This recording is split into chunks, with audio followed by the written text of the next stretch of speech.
and today we're going through a 2000 biography drama movie called Quills. The movie starts off in Paris in the year 1794. A young woman can be seen tied up in preparation to die at the gallows. Seconds later, the executioner does his work and releases the giant blade that terminates the woman. Across the street, a writer named the Marquis de Sade is seen preparing his quills and notes to write about the events of the day. The next scene opens in the Charenton Asylum for the insane years later. A laundress, Madeleine, can be seen going from room to room collecting the inmates' linens.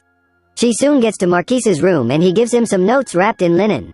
He tells her to be careful with it because the ink is still and he urges her to hurry. As Madeleine hides the manuscripts in her clothes and tries to find her way to the gates of the facility, she is stopped by a giant man, Bouchon, but the head of the facility, Colmier, tells him to let her go. Madeleine makes her way to the gates of the facility where she meets up with an unknown horseman who then collects the manuscripts from her. She tells the horseman that these are the last chapters and the horseman promises her a share of the profit once the book is published. The horseman rides away hurriedly afterward. Up next, people can be seen buying Marquis's new book, Justin. The people loved the contents of the book so much that words about the book's awesomeness reached the emperor. When he catches wind of the book, he orders that every copy should be seized and the author shot dead. However, the king's advisor, D'Albene, urges him to be cautious about his order. D'Albene then suggests that instead of terminating Marquis, the emperor should allow him to send alienist Dr. Royer Collard to assess Charenton and silence the Marquis. A scene then shows D'Albene approaching Royer Collard at his workplace. He informs him of the king's request and says he should be efficient with his work at Charenton. Royer Collard can be seen using crude methods to inflict pain on one of his test subjects. Colmier can be seen teaching Madeleine how to read and write. He explains to her the basics of reading and tells her that she will practice her reading skills for him later in the day. Soon afterward, Madeleine can be seen reading the Marquis de Sade's stories to her fellow workers. One of them says Marquis is a madman but Madeleine argues otherwise. One of them suggests that Marquis has eyes for Madeleine. Meanwhile, Bouchon can be seen playing with himself while peeping at Madeleine and her coworkers through a hole in the wall. The following day, Coachman tells Colmier that he won't take orders from Royer Collard but he tells him that Royer Collard's time is temporary and he is coming for administrative purposes. Meanwhile, Madeleine distributes new linens to the inmates when Marquis tells her to unlock his door and enter his room. Madeleine quickly opens the door and enters but couldn't find Marquis. While going through the room, Marquis comes from behind and startles her. Madeleine informs him that his book is doing well but the king orders every copy to be seized and torched. Marquis then brings out some notes and tells her that he has new stories for her. He says she has to kiss him for every page. Madeleine concurs and starts kissing him but when she realizes that things were getting intense, she stops and shouts at Marquis. Just then, Colmier enters the room and this gives Madeleine the opportunity to leave. Before leaving, Colmier informs Madeleine to let him know beforehand anytime she wants to visit Marquis. Colmier and Marquis converse on the Marquis' inappropriate advances on young women. Minutes later, Royer Collard arrives at the facility. He tells Colmier that he is not there to take over and all he is there to do is just oversee Coolmeyer's work. He also tells Colmier that he is going to need an office to work. Shortly afterward, Colmier takes Royer Collard to Marquis's cell who sees everything Marquis was doing in his room. Colmier then introduces Royer Collard to Marquis who in turn welcomes him coldly.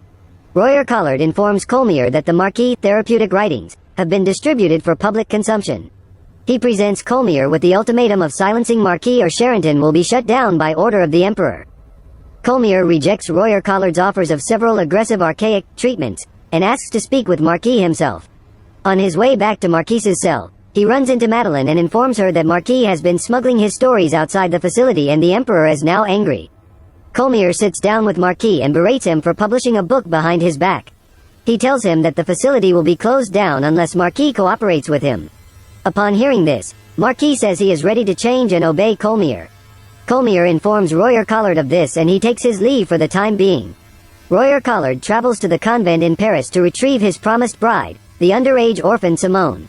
They are given a run-down chateau by the emperor, with a handsome young architect, Prue, on hand for its renovation. Royer Collard looks through the house and informs Prue to construct the door to Simone's room only to be locked from outside.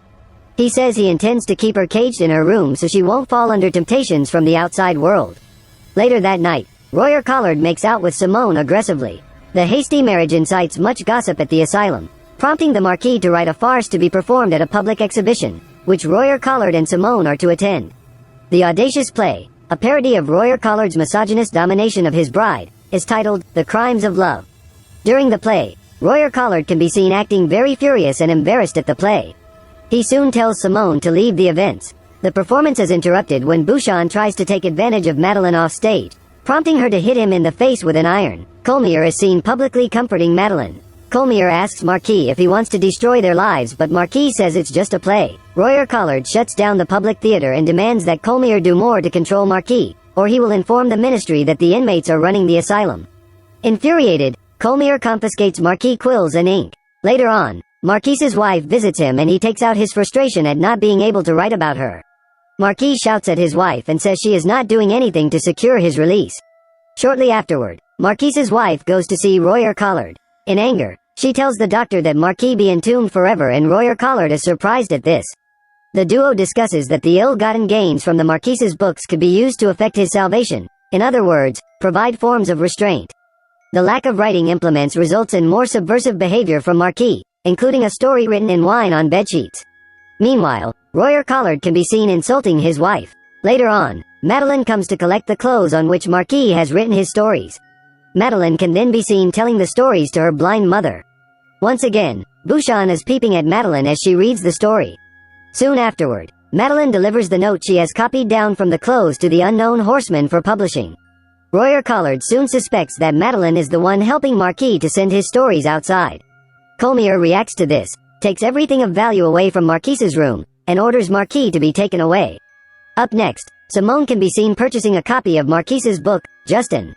She changes the cover of the book so Royer Collard will not suspect anything as she sits down at night to enjoy every word from the book.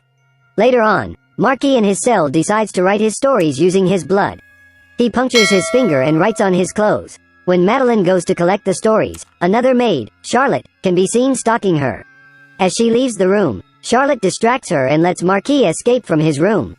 Marquis is later sent back to his cell by Royer Collard. Colmier goes to Marquis's cell and takes away his clothes too. Shortly afterward, Charlotte reveals that Madeline has been helping the Marquis. Madeline is whipped on the order of Royer Collard until Colmier stops him by offering himself instead. Royer Collard chooses not to whip Colmier and tells him to put his clothes on. Madeline and Colmier then discuss and he suggests that the asylum is not the best place for Madeline. Meanwhile, Simone has shown Prue and tells him that she needs a tutor. Later that night, Madeline visits Colmier's chamber to beg him to reconsider sending her away and confesses her love for him in the process, prompting him to kiss her passionately. They abruptly break away at the realization of what they are doing. Madeline runs off and Charlotte catches Colmier calling after her. The following day, Colmier tries to talk to Madeline but she walks away from him. Simone and Prue can be seen making out together as they plan on how to write a letter for Royer Collard. Shortly afterward, the young lovers run off to England together. Simone leaves behind a letter explaining her actions and her copy of Justine. Upon finding this, Royer Collard refocuses attention upon the Marquis as the source of his troubles and embarks upon a quest for revenge by having him tortured. Nights later, about to be sent away from Charenton for her role in assisting Marquis, Madeline begs a last story from him, which is to be relayed to her through the asylum patients. During the story, the asylum is set afire by one of the inmates. Bouchon, the inmate at the end of the relay, is excited by the story, breaks out of his cell and attacks Madeline. Royer Collard hears Madeline's screams but chooses to ignore them and she is terminated by Bouchon. Most of the inmates also break out of their cells. Madeline's body is found in the laundry bath by her blind mother and Colmier. Colmier is devastated by Madeline's death and Bouchon is captured and imprisoned inside an iron cage. Colmier blames Marquis for Madeline's death and confronts him. Marquis claims he had been with Madeline in every way imaginable, only to be told she had died a virgin, provoking an uncharacteristically emotional outpouring of grief. Colmier has Marquis' tongue cut out as punishment for Madeline's death but is later stricken with remorse and whips himself. Colmier then has a dream in which Madeline returns to life and they make out, but ultimately it ends with him holding her corpse. Marquis' health declines severely, but he remains wild as ever, decorating his dungeon with a story, and using his feces as ink. As Marquis lies dying, Colmier reads him the last rites and offers him a crucifix to kiss. Marquis defiantly swallows the crucifix and chokes to death on it. 1 year later, the new head of the asylum arrives at Charenton and is given the grand tour by Royer Collard. During the tour, they meet the maid Charlotte, and through the exchange between herself and Royer Collard, it is apparent that there is a connection. However, the asylum has been converted into a print shop, with the inmates as its staff. The books being printed are the works of Marquis. At the end of the tour, the new head of the facility meets his predecessor, who resides in the Marquis old cell. Yearning to write, Colmier begs paper and a quill from the new director and tries to strangle Royer Collard when he moves too close to the peephole. The new director is led away by Royer Collard before he can hear any more from Colmier. However, the peephole opens, and Madeline's mother thrusts paper, quill, and ink through. She tells him to make use of the instruments well in memory of Madeline. Colmier begins to write furiously, with Marquis providing the narration for him. Thanks for watching, guys.